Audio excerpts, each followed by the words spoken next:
ბოლოს დავხურავთ საშემოდგომო სესიას, ხოლო შაბათს 14 დეკემბერს შედგება საარჩევნო კოლეგიის მიერ საქართველოს პრეზიდენტის არჩევნი. განვლილი 2 კვირის განმავლობაში ჩვენ ნახეთ საპროტესტო აქცია, რომლის ეპიცენტრიც იყო აქ, პარლამენტის სასახლის გარშემო და რომელიც სამწუხაროდ ყოველდღიურად იღებდა ძალადობრივ ხასიათს. ბუნებრივია ჩვენ ნახეთ მშვიდობიანი დემონსტრანტებიც, რომლებიც აქ დგომით გამოხატავდნენ თავის პროტესტს თუ სოლიდარობას, თუმცა ნახეთ უკიდურესად აგრესიული ჯგუფებიც, რომლებმაც მთლიან აქციას მისცეს ძალადობრივი ხასიათი.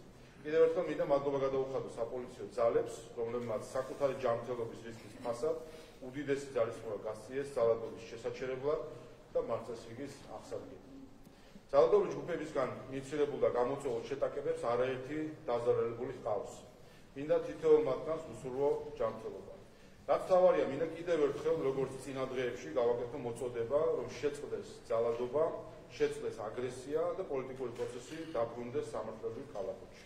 პროცესი უნდა დაბრუნდეს საჯარო სივრცეში, პარლამენტის კედლებში, სატელევიზიო სტუდიებში და თუნდაც ქუჩაში, როგორც შესაბამისი ფორმით, რომელიც არ გამოიწვევს არეულობას. საზოგადოება დაიღალა და ჩვენ ხედავთ ამას.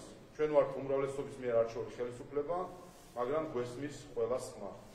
ხელისუფლებას დღევანდელ დღეს გააჩნია უმთავრესი ვალდებულება უზრუნველყოს წესრიგი და არ დაუშვას არეულობა და რაიმე უმართავი პროცესი.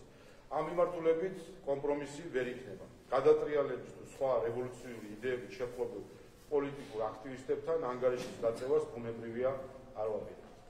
ჩემი მიმართა ეხება საზოგადოების იმ ნაწილს, რომელიც სტიქიურად გამოხატავს პროტესტს, მიუხედავად იმისა, რომ დემონსტრაციას არ აქვს ტრიბუნა, არ გვესმის მოთხოვნები. სწორედ ამიტომ ვფიქრობ, რომ მთავარი მუხტი, რითაც მიმდინარე პროტესტი იკვებება, არის ჩატარებულ არჩევნებზე განცდილი მარცხი, როდესაც ამორჩევის ნაწილმა მხარი დაუჭირა ოპოზიციურ პარტიებს, მაგრამ ქართულმა ოცნებამ შეძლო ამორჩევის სრული უმრავლესობის დარწმუნება, გამოეცხადებინა მისთვის ნდობა და დამაჯერებელი გამარჯვება მოიპოვა. სწორედ ეს იმედგაცრუებაა ის მუხტი, რაც მიმდინარე პროცესს ასაზრდოებს. ჩვენ ეს გვესმის, თუმცა დროა პროცესი დაბრუნდეს იმ კალაპოტში, რასაც ვკარნახობს საჯარო პოლიტიკის ფორმალური შინაარსი. არჩევნები არის ერთადერთი გზა, რომელიც განსაზღვრავს პოლიტიკურ შედეგს და ეს ყველამ უნდა აღიაროს. თუ ვინმეს აქვს განსხვავებული პოზიცია, ჯობს ღიად დააფიქსიროს და შესაბამისი პასუხიც მიიღოს. რაც შეეხება ევროინტეგრაციას, გზას, რომელზეც 12 წლის განმავლობაში სწორედ ქართული ოცნების ძალისხმევით ყველაზე შორს ვართ წასულები, ვიდრე ამას რომელიმე პოლიტიკური ძალა შეძლებს. ჩვენ ამ გზას ვაგრძელებთ თანმიმდევრულად, მეთოდურად, დროში გაწერილად და გეგმაზომიერად. თუ რამეს მივახციეთ ამ მიმართულებით, სწორედ იმიტომ მივახციეთ, რომ გონივრულად, დაფიქრებით და სიბრძნით წავმართეთ პროცესი. ამიტომ ენდო ამორჩეველი ევროკავშირში ინტეგრაციის ჩვენს მიერ შეთავაზებულ გზას და ამიტომ დაგვიტოვა ქვეყნის მართვის მანდატი. გამოცხადებულ ნდობას კი სამართლებრივ სახელმწიფოში ყველამ უნდა სცეს პატივი. დემოკრატიისა და ერთიან საზოგადოებაში თანაცხოვრების წესი ასეთია. ყველაფერთან ერთად ერთ-ერთი მნიშვნელოვანი სვეტი, რაც საზოგადოების თანხმობა და ემპათია დგას, სოლიდარობა. კარგია, რომ ვიხილეთ მედიის წარმომადგენლებისგან ერთმანეთის მიმართ სოლიდარობის მაგალითი, განსაკუთრებით კი მაუწყებლის ოპერატორის მიმართ გამოხატული აგრესიის შემთხვევაზე. ეს მაგალითი უნდა დარჩეს როგორც სახელმძღვანელო, რათა მომავალში ასეთი სოლიდარობა არ განირჩეოდეს პოლიტიკური თუ კონკრეტულ მედია საშუალებასთან კუთვნილების ნიშნით. შერჩევითი არც მართლმსაჯულებაა მართებული და არც სოლიდარობა. მნიშვნელოვანია სწორედ სოლიდარობის მაგალითის წახალისება და შექება და არა იმ სრულიად ფარისეულური პროცესის წაყრუება, როდესაც მედია ექსტრემისტებად ქცეული ფსევდო ჟურნალისტები თავიანთი კოლეგების დასახურეთ ციებს აქვეყნებენ. პროსკრიფციების გამოქვეყნებით წარმართული ბრძოლა ცალსახადაა დასაგმელი. სწორედ ამიტომ ჩემი მოწოდება კიდევ ერთხელ შეწყდეს ძალადობა და აგრესია, პროცესი დაუბრუნდეს პოლიტიკური ცხოვრების კალაპოტს, არჩევნები ახალი დასრულებულია, პოლიტიკური ველი გადატვირთულია, ადამიანებმა თავისი ნება გამოხატოს თავისუფლად და შედეგით სამართლიანად დადგა. ეს მოცემულობა უნდა მიიღოს ყველამ, როგორც ქვეყნის შიგნით, ასევე ქვეყნის გარეთ. ძალადობრივი აქციები უნდა დასრულდეს, მშვიდობიანად გამოხატული პროტესტი უნდა დაუბრუნდეს პოლიტიკური განვითარების კალაპოტს. ჩვენ ბუნებრივია მივესალმებით პროცესის სწორედ ამგვარ განვითარებას. დემონსტრანტებიც და პოლიტიკური ძალებიც მეტი პასუხისმგებლობით უნდა მოეკიდონ ჩვენს ქვეყანას, გაიხედონ მომავლისკენ და მოემზადონ ამ მრჩეველთან უკეთესი კომუნიკაციისთვის. დაბოლოს მინდა გავამხნევო მთელი მოსახლეობა, პირველ რიგში ჩვენი ქართული ოცნების მხარდამჭერები და ამომრჩევლები, 1,100,000 ადამიანი, რომ ყველაფერი იქნება კარგად. არავით არის ქაოსი, არეულობა თუ დღის წესრიგის შეცვლა არ მოხდება. თქვენ მოგვანიჭეთ მანდატი, რომელსაც უდიდესი პასუხისმგებლობით ვეკიდებთ. ვიცავთ და ვაფასებთ. ამ ნდობის გასრულება არ და ვერ მოხდება. მადლობა გამოცხადებული ნდობისთვის კიდევ ერთხელ და მადლობა ამ ცხელ დღეებში თქვენი მხარდაჭერისთვის, რომელსაც ჩვენ ვგზნობთ, ვესმის და ვაფასებთ. უნდა გვესმოდეს, რომ შექმნილი ვითარება გამოძახილია იმ პროცესის, რაც ჩვენი ქვეყნის გარშემო მიმდინარეობს და საიდანაც აუცილებლად გავალთ სამშვიდობო.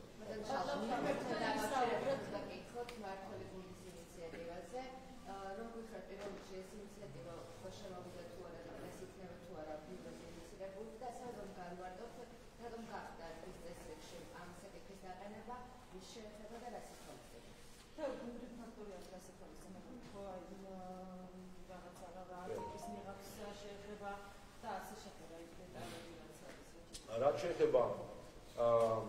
შეეხება ასე ვთქვათ სახის დაფარვას და რომელიც თავი იდეა არის რაში პროგრამირების ვთქვათ მიღების სამზარეულოა არის ის რომ უპირველეს ყოვლისა ჩვენ გახსოვთ და ამ საზოგადოებაში გავიზარდეთ ყველა გვინახავთ ბევრი დემონსტრაცია და მიტინგი და როდესაც შენიღული იყვნენ დემონსტრანტები ეს ყოველთვის იწევდა კითხვის ნიშნებს თუ რა мотивация არის ხოლმე ასეთი ადამიანების უკან და ასეც არის ყველგან.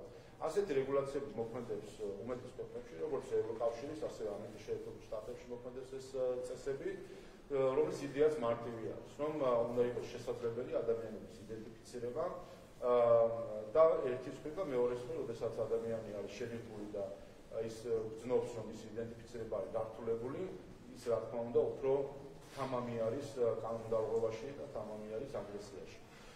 ასე რომ ჩვენ მივყვებით იმ საუკეთესო პრაქტიკას, რომელიც არსებობს ევროპაში, ავიღებთ ყველაზე მსუბუქ რეგულაციებს. ევროკავშირში ამ მხრივ არის რეგულაციები ზოგ ქვეყანაში, როდესაც მთლიანად ზოგადად საჯარო სივრცეში აკრძალული არის სახის დაფარვა. ჩვენ მივყვებით უფრო მსუბუქ რეგულაციას იმ ქვეყნებისა, სადაც ასეთი შეზღუდვები მოქმედებს მხოლოდ შეკრებების დროს. ასე რომ მთავარი იდეა სწორედ ამაში მდგომარეობს, კიდევ ერთხელ ევროკავშირის ქვეყნებში მოქმედ საუკეთესო პრაქტიკას და ყველაზე მსუბუქ რეგულაციებს მივყვებით. რაც შეეხება ტექნიკურად ამის მოწესრიგების საკითხს, ჩვენ მიმდინარე კვირაში განვიხილავთ მათ შორის პიროტექნიკის ასე ვთქვათ რეგულაციის საკითხებს, როგორც მისი შემოტანა, რეალიზაციის საკითხებს, სადაც დიდი ხანია მიდიოდა საუბარი მათ შორის წინამორბედს პარლამენტში და ამ მოვლენებმა გვაჩვენა თუ რამდენად მნიშვნელოვანი არის რომ ეს სფერო იყოს მოწესრიგებული. სხვათა შორის ამაზე საუბრობდნენ გახსოვდნენ გასულ წლებში ადამიანები, რომლებიც სწუხდნენ ასე ვთქვათ ფრინველებზე თუ ცხოველებზე, გახსოვთ ახალწელს მოგვიწოდებდნენ რომ არ ყოფილიყო პიროტექნიკის გამოყენება იმისთვის რომ გავფრთხილებოდით ფრინველებს. როგორც ჩანს, ეს ბოლო ერთი კვირა არის ის ადამიანები, ვინც ამას მოუწოდებდნენ, ის NGO წარმომადგენლები თუ ცხოველთა და წარმომადგენლები, როგორც ჩანს, მათთვის ამ შემთხვევაში რუსთაველზე გულდახეთქილი ჩიტები ნაკლებად მნიშვნელოვანი აღმოჩნდა იმდენად მაღალ მატერიებს ემსახურებიან ალბათ თავისი წარმოდგენა. ყოველ შემთხვევაში ეს რეგულაციები დიდი ხანია განცდის საგანი იყო პარლამენტში და ამ მოვლენებად გვაჩვენა რომ მნიშვნელოვანი არის ვიმოქმედოთ სწრაფად როგორც პიროტექნიკის რეგულაციის საკითხებში, ისევე საჯარო შეკრებების დროს შენიღბვის აკრძალვაში. კი, საკანონმდებლო ინიციატივა არის რაც შეეხება პიროტექნიკას და იმ საკანონმდებლო პაკეტში გათვალისწინებული იქნება უკვე საკონდენტო განხილვების დროს დაემატება ეს საკითხი. ასე ვკითხავ ჟურნალისტების ძალადობის შემთხვევასთან დაკავშირებით, ბევრი შემთხვევა ნახეთ კანონმდებლობის განმავლობაში ყველა მედია საშუალების წარმომადგენელზე ხდება ძალადობა, ფიზიკური, ფსიქოლოგიური ასე შემდეგ. ამ ფაქტებში ვაკისებთ განძიება რეალიზაცია ამ შემთხვევაში და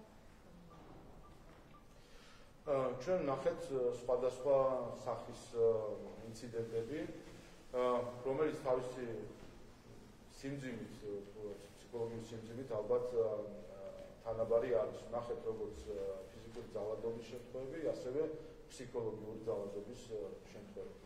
ნახეთ აგრესიული მოძალადე დემონსტრანტებისგან ალყა შემოქმნილი ჟურნალისტები, რომელზეც მიდიოდა ფსიქოლოგიური ძალადობა. ნახეთ და მე ვახსენე კიდევაც ბუში იმ დროს, როდესაც ჟურნალისტები ერთმანეთის სოლიდარობის აქციას მართავდნენ, ზუსტად იმ დროს, როცა ეს აქცია იმართებოდა, ერთ-ერთი მედიის ექსტრემისტმა ჟურნალისტმა გამოაქვეყნა დასახლეთი ჟურნალისტების სია. ნახეთ თქვენ იმედი ჟურნალისტების სია, რომელიც დადო ადამიანმა. ეს შეულებრივი ბოლშევიზმი არის, რომელიც 100 წლის თავზე კვლავ გვეწვია ასეთი ჯგუფების სახით და ირონია იმაში არის, რომ ერთის მხრივ მოუწოდებენ თავის კოლეგებს სოლიდარობისკენ და იქვე იმავე მომენტში თავად არიან ინიციატორები ფსიქოლოგიური ძალადობისა ადამიანებზე და ჟურნალისტებზე. რაც შეეხება ფიზიკური ძალადობის შემთხვევებს, ჩვენ ნახეთ რამდენიმე ასეთი მომენტი, განსაკუთრებით ძიმე იყო გუშინ წინ მომხდარი ფაქტი და ყველა ამ საკითხზე ეს ყველა საკითხი გამოძიებული იქნება დამნაშავების შესამცირ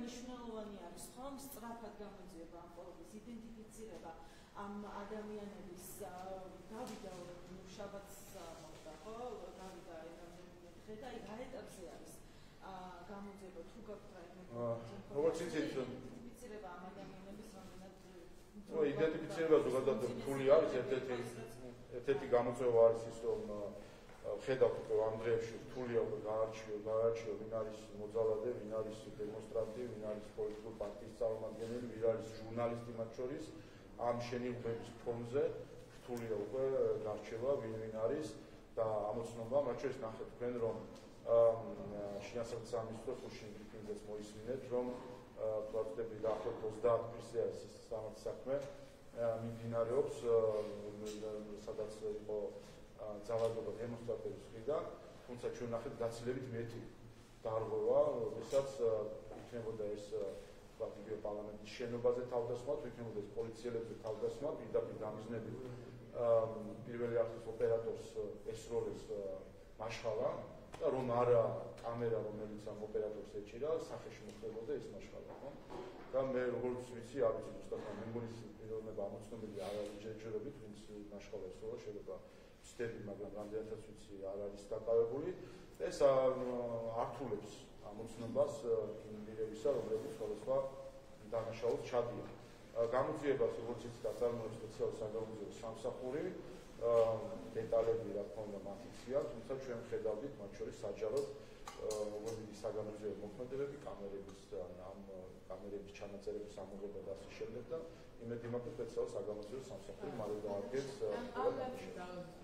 რაც ვიხილებ კონსტიტუცია იყო უმძიმესი ხომ ოპერატორი და ჟურნალისტის სცენა და როგორც ისინი ამბობენ იქნებ სამართალდამცავები რომელთაც არ ქონდათ რეაქციაო ძალადობა დასაგროვია სამართალდამცავს მიმართაც და ჟურნალისტის მიმართაც რომ თუ იქ იყვნენ მართლა სამართალდამცავები რატომ არ ქონდათ მათ რეაქცია იმიტომ რომ კანონი იცავს ყველას მათ შორის ყველას უნდა იცავდეს ჟურნალისტი იქნება თუ აქციის მონაწილე რატომ არ დაიცვეს სამართალდამცავებმა ეს ადამიანები ზოგადად ბოლო 10 დღეა სამწუხაროდ რუსთავის გამგზელი ძალადობის კერა ჩვენ ყოველ საღამოს თითქმის ვხედავდით 1-2 დღის შუალედით რომელსაც ნახეთ რომ 2 დღე მშვიდობიანი გუნდია მანიფესტაცია და როგორც ჩანს ესეც ამითაც დაიძაბნენ რომ მუხტი ეცემოდა და შემდეგ დღეს კვლავ პიროტექნიკით ასე ვთქვათ აჭერეს საკავლობა და თავს ესმოდნენ პოლიციელებს ზოგადად ძალადობის კერადიცა სკამდა რუსთავის გამზირი სამართალდამცავები ისი აღკვეთა შეუძლია ძალადობის აღკვეთას რასაც ახერხებენ იმას აღკვეთენ თუმცა ხედავთ მთლიანად რომ რაღაც ქაოტურ გარემოს ქმნიან რუსთავის გამზირზე დემონსტრაციის ცალკეული მონაწილეები ასე რომ ეს გამოწვევა არის რა თქმა უნდა რომ პოლიციას არ შეუძლია ყველა ამ საკითხზე ყველა ასეთ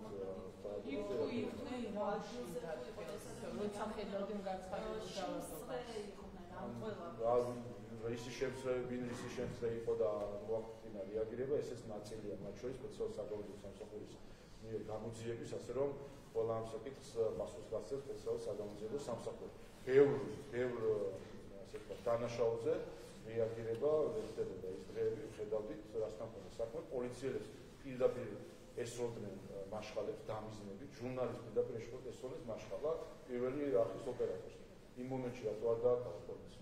პირდაპირ შეუყურებთ და შეძლო დაკავება, რასაც უყურებით ვერ შეძლო. იმიტომ რომ არის ასე ვთქვათ, კიდევ ერთხელ ძალადობის კერად იქცა რუსთაველის გამზირი ამ დემონსტრაციის ცალკეული მონაწილეების ასე ვთქვათ მოქმედებით და რთული არის ყველა ასე დანიშნულება. აი ეს მინდა რომ გითხრათ, თქვენ ამბობთ რომ რუსთაველის გამზირი ძალადობის კერად იქცა. ის ადამიანები საუბრობენ მოძალადი არის ახლა ხელისუფლება და თვითონ ორი პოლიცია, ხომ თქვენ ამბობთ რომ სახელმწიფოებრიობას იცავ და ისინი ამბობენ რომ ევროპულ არჩევანს იცავენ და ის რაც ხდება მარტივი არ არის და ყოველდღე ძალადობა აქეთაც იქეთა და ურთულესი სიტუაცია არის ქვეყანაში. თქვენ როგორც ქვეყნის პირველი კანონმდებელი, აი პასუხისმგებლობის ნაწილში როგორ ხედავთ, რაში ხედავთ გამოსავალს, დიალოგი არის, დისკუსიის გახსნა, თუნდაც შესთავაზოთ იმ ადამიანებს, რომლებიც გულწრფელები არიან ამ პროცესებში და პოლიტიკური ანგარების გარეშე მოქმედებენ, მათთან შეხვედრა და თუ თქვენ გაქვთ სიმართლე, აუხსნათ მათ, იმიტომ რომ მათ თავიანთი სიმართლე, სანამდე შეიძლება გაგრძელდეს ის ყველაფერი, რაც ახლა ქვეყანაში ხდება. გულწრფელი მოძალადეები არ არსებობენ, როდესაც მაშხალას ესური ოპერატორს, როდესაც მაშხალას ესური პოლიციელს და პოლიციელზე თავდასხმა არის უფრო მძიმე დანაშაული და განსაკუთრებულად დაცული არიან პოლიციელები, როგორც კანონმდებლობით და როდესაც პირდაპირ დამიზნებით საარტილერიო ცეცხლს უხსნით პოლიციას, რასაც პარლამენტის უკან პირდაპირ ეთერში ვაკვირდებოდა. ამას რა თქმა უნდა არაფერი არ აქვს კავშირი არც ევროპასთან, არც მუნიციპალობასთან, არც ქართველობასთან, საერთოდ ადამიანურ ღირებულებებთან. ეს ერთი. მეორე, როდესაც საუბარი არის ხოლმე, რამდენად ძალადობრივი იყო თავად აქცია. და სამწუხაროდ აქაც სახელმწიფო დამცველის განცხადებები ფიქრობ აცდენილია რეალობას მხრივ, რომ მშვიდობიანი მოიხსენებს აქციას, როდესაც კიდევ თავს ესხმენ პოლიციელებს. მისი მიდგომა როგორც ჩანს არის ასეთი, რომ ვინც თავს ესხმის, ის არის მხოლოდ მოძალადე და ამ მხრივ აქცია მთლიანად არის მშვიდობიანი. აქ მარტივი კითხვაა, როგორ წარმოუდგენია სახელმწიფო დამცველს, აი ეს საარტილერიო ცეცხლი რომ გაუხსნა ადამიანმა და ან თუნდაც პარლამენტის წინიდან წინა პერიმეტრიდან, როდესაც ამტვრევენ შუშებს მაშხალებით, როგორ წარმოუდგენია, რომ ორი პოლიციელი გამოეყოფა კორდონს, შევა ხალხის მასაში, დააკავეს იმ ადამიანს და გამოიყვანს. ასე წარმოუდგენია ეს ახლა, რა თქმა უნდა, არ არის ეს ასე. როდესაც ადამიანი მაშხალები თავს ესხმის პოლიციას ქვებით, მოლოტოვის კოქტეილებით და მის გარშემო მყოფი ადამიანები ერთი მას არაჩერებენ, მეორე პირიქით უყიჟინებენ და უწონებენ ამ ცევას და ამას უყურებენ. ის ხალხი, ვინც პოლიციას ქვას ესროდა, კაშს რო უკრავდა, მის გარშემო მყოფი 100 ადამიანი, ის 100 ადამიანი ამ ყველაფრის თანამონაწილე არ არის. რა თქმა უნდა, ეს არის ზუსტად ის მომენტი, როდესაც თავად აქცია იქცევა უკვე სრულად ძალადობრივ აქციად, რომლის აღკვეთაც არის პოლიციის ვალდებულება. მათ შორის თავად ამ აქციის მონაწილეების დაცვის მიზნით. და ჩვენ ხედავდით, რომ ამ მაშხალებით ერთმანეთს დააზიანეს აქციის მონაწილეებმა, ნახეთ კარებს ეჯაჭვუნებოდა პარლამენტის ერთ-ერთი წევრი, ერთ-ერთი მონაწილე აქციის პარლამენტის კარებს ეჯაჭვუნებოდა, რკინის დეტალი რომ ჩამოვარდა და თავში მოხვდა ამ ადამიანს. მათ შორის მათი დაცვისთვის არის მნიშვნელოვანი, რომ ესეთი ძალადობრივი აქციები შეწყდეს. ამიტომ პოლიციას და სახელმწიფო არის ერთადერთი, ვისაც აქვს ლეგიტიმური უფლება ძალის გამოყენების იმისთვის, რომ აღკვეცოს დანაშაული. პოლიცია იმ მომენტში, როდესაც აქცია იქცეოდა ძალადობრივად, ამ ძალას იხედებდა. რაც შეეხება დემონსტრანტებს, არ არის არც ერთ ამ დემონსტრაციის წევრს, რამდენი ათასიც არ უნდა იყოს, არც ერთს არ აქვს უფლება გამოიყენოს ძალა. ნებისმიერი აქტი ძალის გამოყენებისა აქციის მხრიდან არის ძალადობა, აქციის მონაწილეობა არის ძალადობა. და აქ წერტილი არანაირ გაუბრაზდი, იმედ გაცვლებული ვარ, ემოციური ვარ და ამის გამო თქვა უნდა ესწავლო პოლიციას. ესეთი არანაირი ამ გამართლება არ არსებობს. ამას არაფერი კავშირი არ აქვს უპირველეს ყოვლისა ქართულ წესებთან. თავი რომ დავარნებოთ იმ ფსევდოევროპულობას, რომელსაც იბრალებს ზოგიერთი ეს აგრესიული მონაწილე ამ აქციისა. გამოსავალი არის მარტო. ჩვენ გონდა არჩევნები, სადაც მოსახლეობამ გამოხატა თავისი ნება, მათ შორის გამოხატა თავისი ნება იმაზე, თუ როგორ უნდა იმართოს ეს ქვეყანა, როგორ უნდა იყოს ჩვენი ევროინტეგრაციის პროცესი და ასე შემდეგ. ამ ყველაფერზე გამოხატა თავისი ნება, მოსახლეობის 54%-მა ხარი დაუჭირა ქართულ ოცნებას, გარკვეულმა ნაწილმა ხარი დაუჭირა ოპოზიციას. ამ ხრივ, ასე ვთქვათ, ქართულმა ხალხმა გამოხატა თავისი პრეფერენციები რა არის, გადაანაწილა პოლიტიკური წონა, ყველა ნება უნდა ივნებოს და დაემორჩილოს ქართული ხალხის არჩევას. მათ აქვთ მანდატები, შეუძლიათ პარლამენტში შემოვიდნენ და იმუშაონ. ერთი და მას უნდა მოუწოდონ უფრო სკოლისა ამ ადამიანებმა საკუთარ რჩეულებს. ამ დღეებში აქცევს ვისაც ხედავ, მათ საკუთარ არჩეულ პარტიებს, ოპოზიციურ პარტიებს უნდა მოუწოდონ, რომ პოლიტიკური მანდატი მიიღონ, რომელიც მათ მისცემს და შეასრულონ ეს ქართულ ოცნებასთან მათ არაფერი ამ ხრივ სასაუბრო არა, საკუთარ რჩეულებს უნდა მიმართონ და უთხრან, რომ ის მანდატი, რომელიც მიანიჭეს, ეს მანდატი განახორციელოს. ეს არის დემოკრატია. ის რომ თუ ვინმე არის ახლა ფრუსტრირებული, იმედგაცრუებული, რომ მისი რჩეული პარტია დაბაწყდა არჩევნებში, რას უნდა დემოკრატია ასეთია და ასეც უნდა მიიღოს. ბატონშალო, თქვენ მისაუბრეთ ის დასაწყისში, რომ პარლამენტი უბრუნდება მშრალ რიტმში მუშაობას და პოზიტიურს დასრულდება ეს სესია. ეხლა საუბრობთ იმასთან დაკავშირებით, რომ საზოგადოებამ არჩევანი გააკეთა და ყველა ლოგიკური არის, რომ დაემორჩილოს ამ შედეგებს. თქვენი ოპონენტები კი ამბობენ, რომ ახლა მათთვის თავარი არის ის, რომ არ მოხდეს ლეგიტიმაცია ამ შედეგების 20 იანვრამდე, იქამდე ვიდრე მოხდება ამერიკის შეერთებულ შტატებში ახალი პრეზიდენტის ინაუგურაცია, მაგალითად გახალიას. ინტერვიუ იყო სადაც პირდაპირ ამბობს, რომ აი 20 იანვრამდე უნდა მოისწროს ის, რომ აქ პროცესები გარკვეულწილად დაიწყეს იმასთან დაკავშირებით, რომ საბოლოოდ არ მოხდეს აღიარება ამ შედეგების. თქვენ როგორც პარლამენტის თავმჯდომარე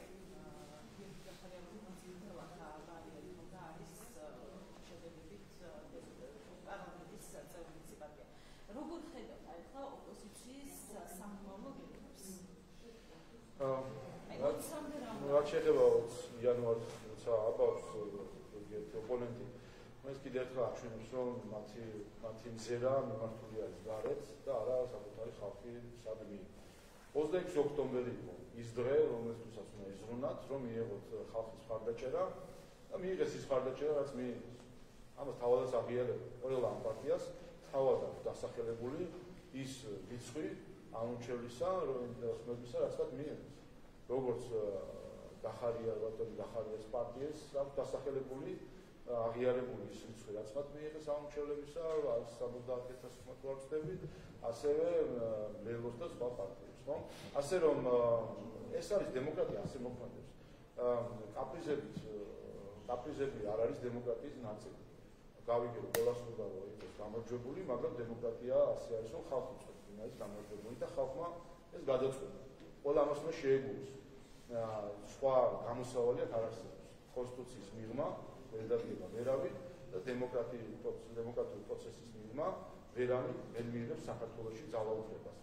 წერტილი საქართველოში არ იქნება 90-იანი წლების პუტჩები თუ უკრაინაში მომხდარი მაიდანის მსგავსი პროცესები. წერტილი საქართველო არის დემოკრატიული ქვეყანა, სადაც ხელისუფლება არჩევა დემოკრატიული წესით. 26 ოქტომბერს ხალხმა ეს არჩევანი გააკეთა და ყველამ უნდა პატივისცეს ხალხს. რას ველოდებით ახლა ჩვენ სინამდვილეში ჩვენ ხო ეს წინასწარ ვუწოდეთ. ეს ყველაფერი წინასწარ გვაქვს ნათქვამი დიდი ხნით ადრე. ჯერ კიდევ გაზაფხულში ჩვენ ვამბობთ, რომ მათ შორის უცხოელებსაც ვეუბნებოდით ამას, რომ ოპოზიცია ამ არჩევნების შედეგს არ აღიარებს და ასრულდა ეს ყველაფერი. ჩვენ ვიცოდით, რომ ქალბატონი სალომე არ დანიშნავდა პარლამენტის სხდომას, არ მოვიდა სხდომაზე, ამისთვის რეგლამენტში ცვლილებაც კი შევიტანეთ, რომ მისი მოუსწრობის შემთხვევაში პირდაპირ უხუცესი წევრი ხსნის სხდომას. ეს ჩავწერეთ ივნისში თუ მაისში რეგლამენტში. რატო? იმიტომ რომ ვიცოდით, რაც მოხდებოდა წინასწარ. ყველაფერი მიდის იმ სცენარით, რომელიც დიდი ხანია იყო ცნობილი იყო ჩვენთვის და რა თქმა უნდა, ამის შედეგიც წინასწარ არის ჩვენთვის ცნობილი, როგორც წარუმატებელი იყო ისინი 2020 წელს ხალხისთვის არჩევანის წარქმევაში, ასევე წარუმატებელი იქნებიან 2024-შიც ხალხისთვის არჩევანის წარქმევაში.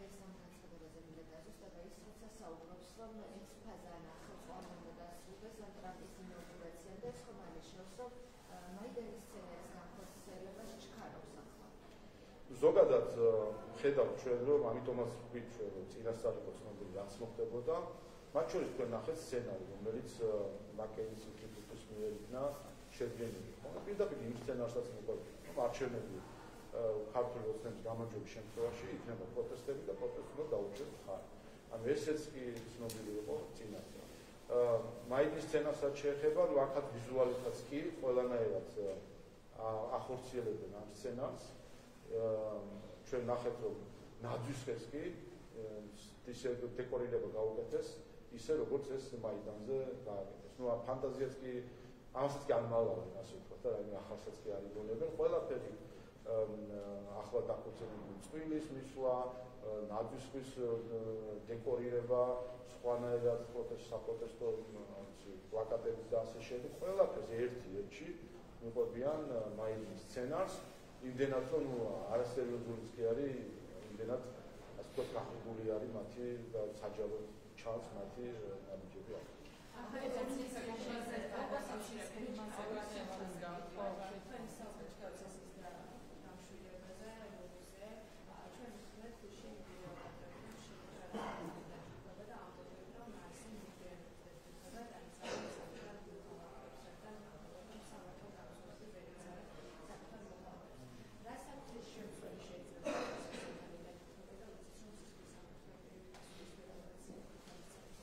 სასაცილოა ხარ კიდევ ერთხელ ესეც მაიდის სცენარის ნაწილი არის ზუსტად აი ნაბიჯ მიყვებიან თითქოს უკვე წინ სცენარი და ამ სცენარიდან ასე ვთქვათ ყოველ დღე ახორციელებენ იმას რაც თავის დროზე მოყვა მაიდანს. ყველა შევახსენებ მაიდანის რომანტიზებას ვცდილობ ზოგიერთი 100-ზე მეტი ადამიანი მოკვდა მაიდანის დროს.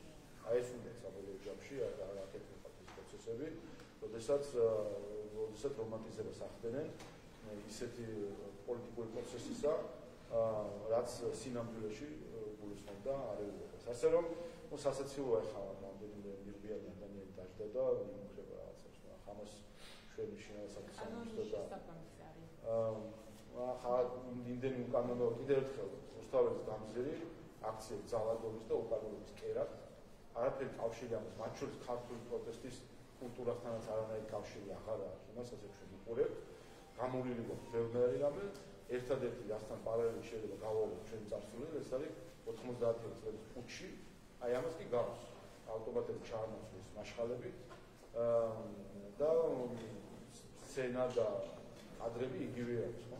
პარლამენტის შენობა ამოღებული სამიზნედ, 90-იანებში თქვენ ეხებს ესროდნენ ავტომატებს, ახლა ესვიან მაშხალებს და თან იქვე ამატებენ, რომ თითქოს ეს არაფერი, თითქოს ეს რაღაც ის იყოს რაღაც ვიზუალური ეფექტები.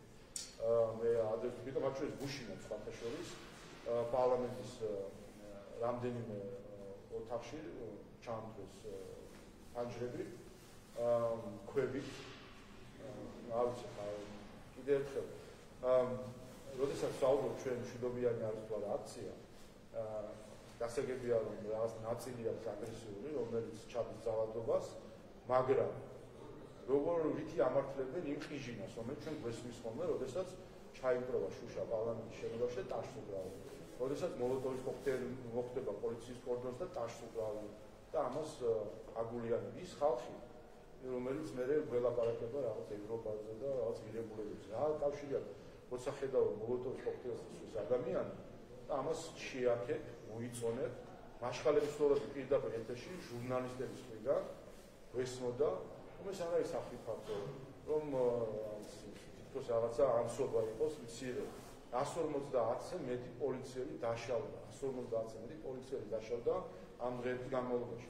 ამას რა თქმა უნდა პასუხისმგებელი არიან უპირველეს ყოვლისა ის ადამიანები, ვინც ეს ძალადობა ჩაიდინა სამართლებრივად, მაგრამ პოლიტიკურად ამას პასუხისმგებელი არის ყველა აქციის თითოეული წევრი, რომელიც გვერდში ედგა ამ ადამიანს და არაჩერებდა და ის აქციის ის მონაწილეები, რომელიც რამდენიმე მეტრით შეიძლება უკან იდგნენ.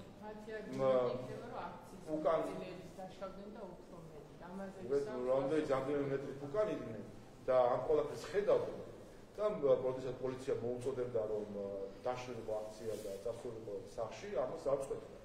პოლიცია იმიტომ მოუწოდებს ხოლმე აქციის დაშლის, რომ ის იღებს ძალადობის ხასიათს, როდესაც წინ დგას პირობითად 100 ადამიანი, რომელიც ძალადობს, ის 150 ადამიანი ძალადობს იმიტომ, რომ მას ზურგს უმაგრებს რამდენიმე ასეული ადამიანი, რომელიც უკან არის.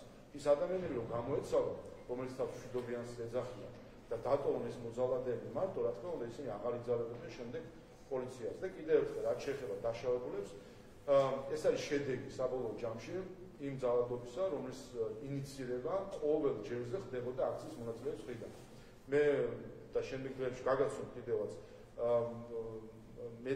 მედია მონიტორინგით დავაკვირდით ჩვენ, რომ როდის იწყებოდა აქცია, როდის ხდებოდა ეს ძალადობრივი, როდის ხდებოდა ქვების როლა, მაშღალების როლა პოლიციის მიმართ.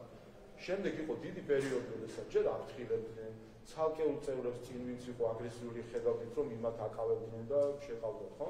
მაგრამ როდესაც ეს არ წყდებოდა და უკვე ინტენსიური ხდებოდა, ვთქვათ, მაშღალების გამოყენება პოლიციელებთან, ანუ ასაფეთქებელი მიზეზებს ესროდნენ ხარ მაშღალად იყოს რაღაც ისეთი უწყინარი სიტყვა, სინამდვილეში ასაფეთქებელს ესროდნენ, ხო, მშობლებია. როდესაც ეს უკვე ხდებოდა ინტენსიური, ხდებოდა ლოკალურად სპეციალური საშუალებების გამოყენება, თანაბრად ამაზე წინასწარ გაფრთხილება იყო, რომ შეწყვიტეთ ასაფეთქებლების გამოყენება ქვების როლა, თუ არა გამოიყენეთ სპეციალურ საშუალებას, როცა არ წყდებოდა და ყიჟინა იყო და მთელი აქცია მიესალმებოდა ამ საარტილერიო ცეცხლს პოლიციელების მიმართ. ამის შემდეგ ლოკალურად ხდებოდა გამოყენება სპეციალურ საშუალებების, როდესაც ესეც არ შროლოდა და კიდევ უფრო აგრესიული ხდებოდა, შემდეგ მოუწოდებდა უკვე. ამ შუალებები იყო მინიმუმ 1 საათი ხოლმე. შემდეგ მოუწოდებდა უკვე მთლიანად აქციას, რომ მორჩა ხო აგრესიული გახდა მთლიანად აქცია და ძალადობრივი, ამიტომ ხო წახვიდეთ სახლში. ამას ქვია შეწყვეტა. და რატომღაც ზოგიერთს გონია, რომ როდესაც ძალადობრივი აქცია არის და მის შეწყვეტისას მოუწოდებს პოლიცია, მაინც უნდა დარჩეს. ან უკანონობა უნდა გააგრძელოს. სწორედ ამიტომაც არის შემდეგ პოლიცია იწყებდა აქციის, უკანონო აქციის შეწყვეტას, მათ შორის სპეციალურ საშუალებას გამოყენებით. ამიტომ და რა თქმა უნდა, მე კიდევ ერთხელ ვიტყვი, ძალადობრივი აქციის მართვა არის ერთ-ერთი ურთულესი საპოლიციო ღონისძიება, როდესაც რამდენიმე ასეულ ადამიანთან თუ 1000 ადამიანთან აქვს საქმე პოლიციას, არის ურთულესი საპოლიციო ღონისძიება, რომელიც იმის გამო, რომ უკვე კანონის გაცდენილი აქცია, ასე ვთქვათ, თავად არ იშლება, საჭირო ხდება საპოლიციო ძალით იძულება, რომ დაიშალოს ეს აქცია და რა თქმა უნდა, როცა ხდება საპოლიციო ძალის გამოყენება და სხვა სპეციალურ საშუალების გამოყენება, აქ არის რისკი იმის, რომ ვიღაცა შემთხვევით დაშავდეს ერთი და მეორე, სადაც ხდება უკვე შემდეგ ძალის გამოყენება, იმხრივ დაკავება ხდება და ასე შემდეგ, რა თქმა უნდა, აქაც ნატიში მეც უნდა ჩაგიკითხოთ, იყო რამდენიმე ადამიანი, ვისაც უსმენ, რომლებიც ამბობდნენ, რომ მაშინ რაც მანქანაში მოგვათავსეს დაკავების შემდეგ, სწორედ იქ ცემდნენ. ეს უკვე კანონდარღვევა არის, როცა დააპატიმრეს, მოკავდა და იქ ცემდნენ. თუ ასეთი ფაქტები იყო და როგორც თავად ამბობდნენ, მიუყვნენ, აი ამაზე სახელმწიფოს უნდა ჰქონდეს რეაგირება, რომ არ შეიძლება ძალადობა, ესე წარმოშოს ძალადობას და ამას აკეთებდა წინარეში, როცა ცემდნენ ადამიანს როგორც უნდა. ყველაფერს და აი აქ იქნება რომ კაცრი პასუხი. ეს ცემდა ადამიანს. თავისთავად ნებისმიერ კანონდარღვევაზე ყველაფერს შეიძლება მტკიცებულება. ვიღაცა ამბობს, ესე ამბობზე არ არის. მათ შორის მოვისმინეთ რაღაც ზღაპრული მონათხრობები თითქოს ვიღაცას იქ რა ვიცი მაიას მოპრობასთან დაკავშირებით და გასაგებია რომ ერთი არ ამბობენ, მაგრამ მტკიცებულება სჭირდება ამ ყველაფერს. ყველა ასეთ საკითხზე სპეციალურ საგამოძიებო სამსახური ყველა ამ საკითხს ძიებს, იქ სადაც იქნება მტკიცებულებები, რომ არის გადაწყვეტა დანაშაული, იქნება შესაბამისი რეაგირება. თუმცა ასეც არ არის, რომ ეხლა ვიღაცის მონათხრობზე და ამბობზე იყოს ყველაფერი, ხო? და დაზიანებების შესაძლებლობა. რა თქმა უნდა, როდესაც ხდებოდა აქციების მონაწილეების დაკავება, ვაკვირდებოდით კიდევაც პირდაპირ თლიან ყველაზე ამას თავისი დადებითი და უარყოფითი მხარებიც აქვს, უარყოფითი იმხრივ, რომ თქმა უნდა ფსიქოლოგიურად მოქმედებს ადამიანებზე, რომლებიც ამ ყველაფერს პირდაპირ შეუყურებენ ასეთებით არასრულწლოვნებზე. თუმცა ამავე დროს პირდაპირ ეთერს აქვს უპირატესობა, ყველა არქივ თუ არ ვიცი ისეთი აპარატურა ჩარდა რუსთაველის მოედანზე, მე მგონი ფილმებს იღებდა ზოგიერთი ისეთი აპარატურა ხდებოდა ამ ყველაფრის გადაღება და მათ შორის ზოგიერთი როგორ პოზიორობდა სხვადასხვა სცენების დადგმის მხრივ, ამასაც ხედავდი. მაგრამ უპირატესობა ისაა, ყველაფერს თითოეული წუთი, კადრი, ყველა კუთხიდან ნანახებობს, ხო? და ხედავდით, რომ მაგალითად, როდესაც კიდევ ერთხელ პოლიცია, როდესაც იყენებს სპეციალურ საშუალებებს და მათ შორის უკანონო აქციას შლის, აქ ერთადერთი როგორც უნდა მოიქცეს კანონმორჩილი მოქალაქე არის, რომ როცა პოლიცია ამბობს, რომ არის ძალადობრივი აქცია, უნდა გაეცალონ აქციას. წერტილი ეს არის კანონმორჩილება, მაგრამ როგორ წარმოუდგენია მშვიდობიანი აქცია არის დაცული. ძალადობრივი აქცია არ არის გამოხატვის თავისუფლების დაცული. ასე არის ჩვენ კანონმდებლობა და ჩვენ ხედავდით, რომ დაკავებების დროს წინააღმდეგობის გაწევა ხდებოდა და პოლიციას უწევდა ძალის გამოყენება იმისთვის, რომ დაეკავებინათ მოძალადეები. ამ დროსაც რა თქმა უნდა ადამიანი იღებს გარკვეულ დაშავებებს და ზიანს, როდესაც ხდება მისი დაკავება ძალის გამოყენებით.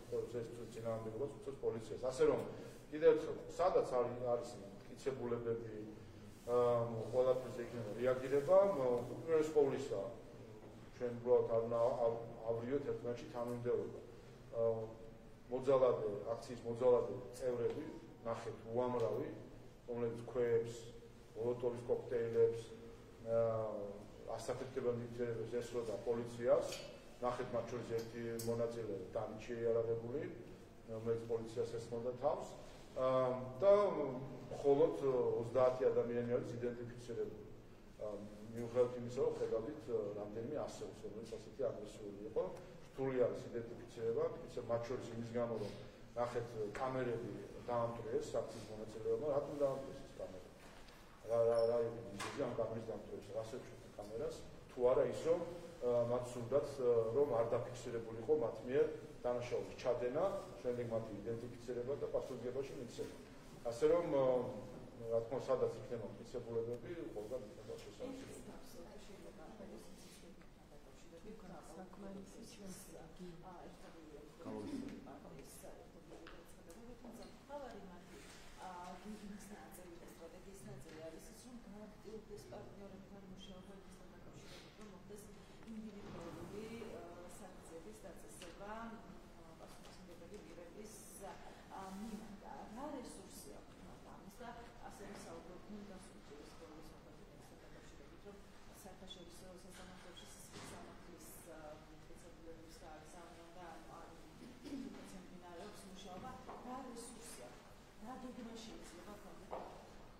საბოლოო ჯამში ხედავთ, რომ როდესაც ადამიანები, პოლიტიკოსები იქნებიან ეს თუ იმჟეს წარმატებელ მიდიან სიმართლის წინააღმდეგ, ისინი ყოველთვის მარცხდებიან. სულ ახლახან, რამდენიმე დღის წინ კეზერაშვილი კიდევ ერთხელ გამთხოვდა სტრასბურგის სასამართლოს მიერ, ეს ის კეზერაშვილია ევროპარლამენტმა რომ ჩაწერა რეზოლუციაში. ასე რომ, რა თქმა უნდა, ეს ცდილობები იქნება, ჩვენ ხედავთ, რომ ამ ვერშემდგარი არეულობის მონაწილეები, მათ შორის არიან უცხოელი აქტორები, ხედავ პირდაპირ მხარდაჭერას ძალადობისა, წაქეზებას ძალადობისა, რა თქმა უნდა, ყველა განცხადება, სადაც საუბარი იყო, რომ მშვიდობიანი იყო ეს აქცია, ყველა ეს განცხადება იყო ამავე დროს წახალისება იმ ძალადობისა, რომელიც სამართლებზე ხდებოდა.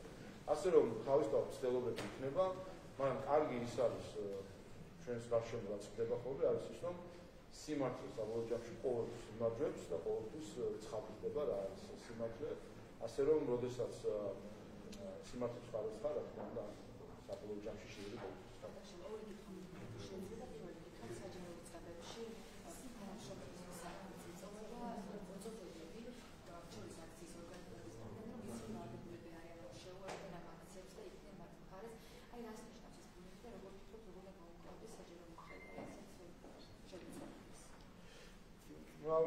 კიდევ ერთხელ გავიმეორებ, რომ ეს არის 100 წლის თავზე გამეორებული ბოლშევიზმი. მაშინაც ბოლშევიზმი 100 წლის წინ ჩვენგან შემოვიდა გარედან, უცხოეთიდან იმპლანტირებული იყო ბოლშევიზმი საქართველოში, ახლა უცხოეთიდან იმპლანტირება ხდება ახალი ბოლშევიზმის ახალი ჯგუფისა, რომელიც ზუსტად ამას გულისხმობს დასახლებების სიის შედგენებს, პროსკრიფციებს, სადაც ადამიანი კანონგარეშე ცხადდება და მის მიმართ შემდეგ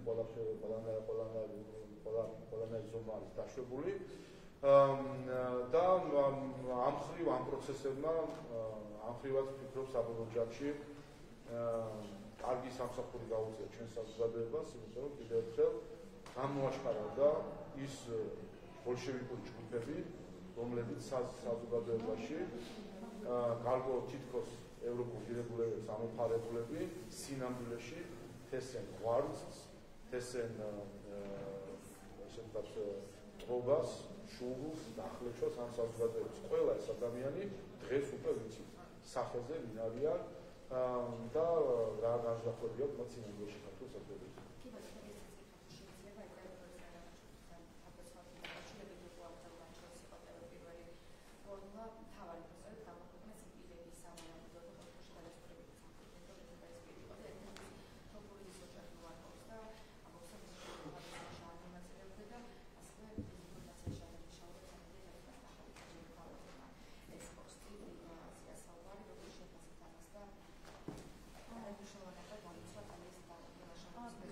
ამას ხედავთ ბოლო დღეებში ჩვენ ხედავთ მათ შორის პოლიციელების გვარების და სახელების გამოქვეყნებას და მათი ძალადობის სამიზნედ ამოღებას ხედავთ არაფერი ახალი ხო არ არის სინამდვილეში ასეთ ხალხთან გვაქვს საქმე ეს არის მოცემულობა რომელსაც ჩვენ უკვე დიდი ხანია ვუყურებთ ბოლშევიზმი ეს არის ერთ-ერთი რაც შეგვიძლია ვთქვათ ბოლშევიზმი რომლის ნაწილი იყო მათ შორის ტროიკები, როდესაც ტროიკებით ხდებოდა გასამართლება ადამიანებს. ამას ჩვენ ვაკვირდებით დიდი ხანია. სოციმედიაში განსაკუთრებით და ისაც მედიაში, როდესაც რამდენიმე ასე ვთქვათ ბოლშევიკი ტროიკის ტიპით ასამართლე თვითონარიან მოსამართლეების, პროკურორების, ადვოკატების და სასჯელის სისულეში მოუყვანა. ასე რომ აჩვენებს ესეც კიდევ ერთხელ რა არის მათი ნამდვილი ანუ კომისიის მაგალითად გითხავთ ჩვენ ნახეთ რომ კიდევ ერთხელ მოწოდებენ რომ კანონთან დაკავშირებით გავაკეთდეს და შეიძლება ეფექტები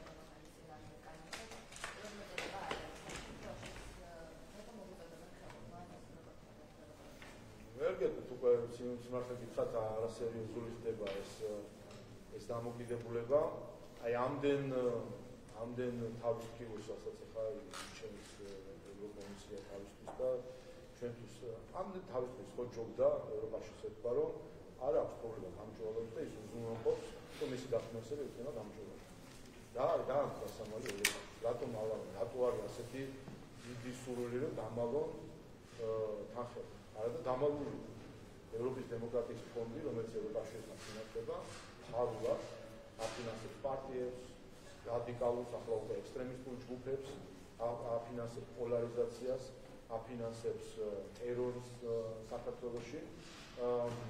მათ შორის ევროპის დემოკრატიის ფონდი აფინანსებდა მოლოტოვის კოქტეილის რომანტიზების კამპანიას, რომელსაც ორგანიზაცია სიცოცხლე ეწევა. აი ამ მოგვიტანეს შედეგი, რომ ის ერთი მოლოტოვი, რომელიც ჩაშან გაისურვეს, დღეს იქცა 5 თუ რამდენი იყო უკვე რაც ნახეთ მოლოტოვის კოქტეილები. აი ამ ევროპულმა დაფინანსებდა ევროპის კავშირის მიერ დაფინანსებულმა მოლოტოვის კოქტეილის რომანტიზება მიუყვანა ეს მოძალადეები აქამდე ჩვენ საზოგადოება აქამდე. ამიტომ რა თქმა უნდა არის ფული ევროკავშირიდან რომლითაც კეთილი საფრთხე საქართველოში აკეთდება და მინიმუმი რაც უნდა უზრუნველყოს ევროკავშირმა არის ამ ფულის გამჭვირვალობა.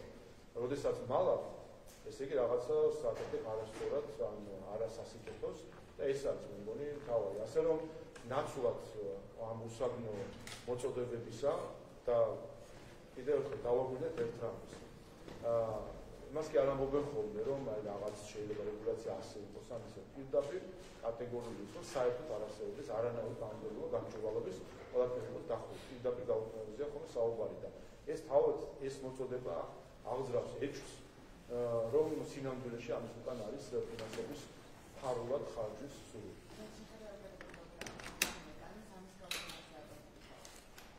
აქ უკვე მოდი ჩვენ მოგელაპარაკებთ და შეელაპარაკონ ამერიკის შეერთებული შტატებს. ტრამპი იცით რა გეგმითაც და საარჩევნო მიზნებითაც მოვიდა, მათ შორის ამ საკითხთან დაკავშირებით რა ვიცი, თუ უნდათ ჩვენ პატარა ვართ და ზემოდან ვიყურებთ ზოგიერთი ელაპარაკობთ ამერიკის შეერთებული შტატების ამ თემებზე და ნახოთ თუ რამდენად გამართული იქნება საერთოდ.